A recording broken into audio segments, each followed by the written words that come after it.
نحمده ونصلي على رسوله الكريم أما بعد أعوذ بالله من الشيطان الرجيم بسم الله الرحمن الرحيم وقضى ربك ألا تعبدوا إلا إياه وبالوالدين إحسانا إما يبلغن عندك الكبر أحدهما أو كلاهما فلا تقل لهما أف ولا تنهر وقل لهما قولا كريما واخفض لهما جناح الذل من الرحمة وقل رب ارحمهما كما ربياني صغيرا اللهم صل على محمد وعلى آل محمد كما صليت على إبراهيم وعلى آل إبراهيم إنك حميد مجيد اللهم بارك على محمد وعلى آل محمد كما باركت على إبراهيم وعلى آل إبراهيم إنك حميد مجيد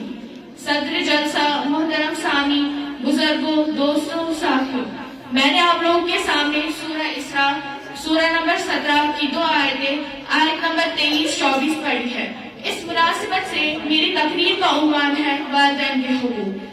سامعین کرام، آج کل ہمارا معاشرہ، ہمارا سماج مغربی تہذیب کا دلدلہ ہوتا جا رہا ہے. مغربی دنیا میں بوڑھے ماں باپ کی کوئی عزت نہیں. بوڑھے ماں باپ حکومت کے سہارے زندہ ہے، جبکہ بڑھاپے کے وقت سہارے کی زیادہ ضرورت پڑتی ہے. ہمارے اس سماج میں کچھ بدنصیب ایسے بھی ہیں جو ماں باپ کو گالی دیتے ہیں، ماں باپ کو برا بھلا کہتے ہیں، ماں باپ کو مارنے پیٹنے والے بھی ہم میں موجود ہیں، اور کچھ ایسے بھی ہیں جو ماں باپ کو چھوڑ کر سسرال میں جا بسے ہیں. محترم سامعین، ماں باپ کے حقوق میں یہ ہے کہ ماں باپ کو اف تک نہ کہا جائے، اسی طرح انہیں جھڑکا نہ جائے. مزید ماں باپ سے بات کرے تو نرم گفتگو کرے. والدین پر رحم اور ترس کھاتے ہوئے ان کے سامنے عاجزی و انکساری کے ساتھ جھک کر رہے. ماں باپ کے ساتھ اچھا برتاؤ کرنے کے ساتھ ساتھ ان کے لیے دعا بھی کرتے رہے. ماں باپ کی نافرمانی حرام ہے، ماں باپ کی خدمت کرنا جہاد ہے. ماں باپ کی خدمت کرنے کی وجہ سے اویس کرنی رضی اللہ تعالیٰ عنہ صحابی نہ بن سکے، کبھی رہ گئے. نیک اولاد کی دعا کا ثواب والدین کو پہنچتا ہے. ماں باپ کی خدمت کرنے کا فائدہ یہ ہے کہ ہماری اولاد ہماری خدمت کرے گی، اور ماں باپ کے ساتھ جو اچھا سلوک کرے گا اللہ تعالیٰ اس کی عمر لمبی کر دے گا. جو ماں باپ کے ساتھ اچھا سلوک کرے گا اللہ تعالیٰ اس کے رزق میں اضافہ کر دے گا.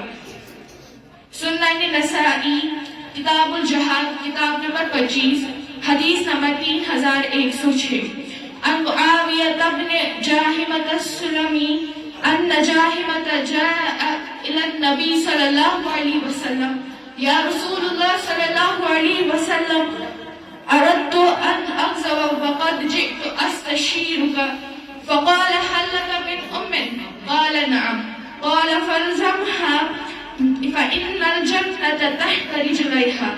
معاویہ بن جاہمہ رضی اللہ تعالیٰ عنہ سے بیان کرن نبی حضرت جاہمہ آئے نبی کریم صلی اللہ علیہ وسلم اسنش تو فرمو اے خدایس رسول صلی اللہ علیہ وسلم مجھے سائنش مشور کرنا ہوں کہ میں چھو خدایس وقت پانو پاک قربان کرن اراد کرنو، یعنی میں چھو بس نفسنک اراد کرنو.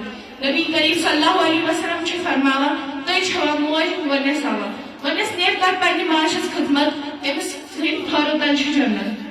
سنن ترمذی کتاب البر والصلۃ کتاب نمبر 25 حدیث نمبر 1899 عن عبد الله بن عمرو عن النبي صلى الله عليه وسلم رضا الرب في رضا الوالد وسخط الرب في سخط الوالد.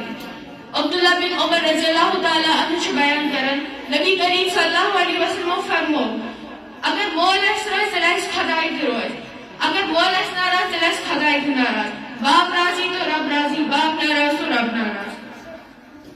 مسند احمد جلد نمبر 3 صف نمبر 266 حدیث نمبر 1381 عن انس بن مالک قال قال رسول اللہ صلی اللہ علیہ وسلم من سره ان يمد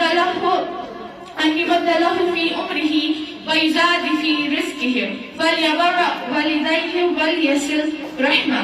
انس بن مالک رضی اللہ تعالی عنہ بیان کرن نبی کریم صلی اللہ علیہ وسلم فرمو یہ بھی شخص سے کا خوش لگن تم سے دسموش صحیح بڑھانا یہ تم سے دس رزق چھ تحت مزید اضاف کرنا سو کرن پاکس مالس پاک سے ترب سرو بے کرن پنے رشتہ داروں سے رخ سلوک.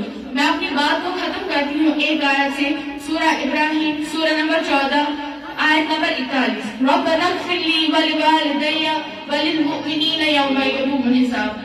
اے ہمارے رب مجھے بخش دے, میرے ماں باپ تمام مومنوں کو جس دن حساب ہونے لگے. ایک ہستی ہے جو شان ہے میری, وہ کوئی نہیں امی جان ہے میری, جو والدہ کی قدر جانی ہو تو اس سے پوچھو جن کے پاس دعائیں والدہ بھی. مجھ کو چھاؤں میں رکھا اور تم خود دھوپ میں جلتا رہا, مجھ کو چھاؤں میں رکھا اور خود دھوپ میں جلتا رہا, میں نے ایک فرشتہ دیکھا باپ کے روپ میں. اے اللہ ہمیں ماں باپ کی خدمت کرنے والا بنا, ہمارے ماں باپ کی درجات میں بلند کر دے, آمین. وآخر دعوانا الحمد للہ رب العالمین.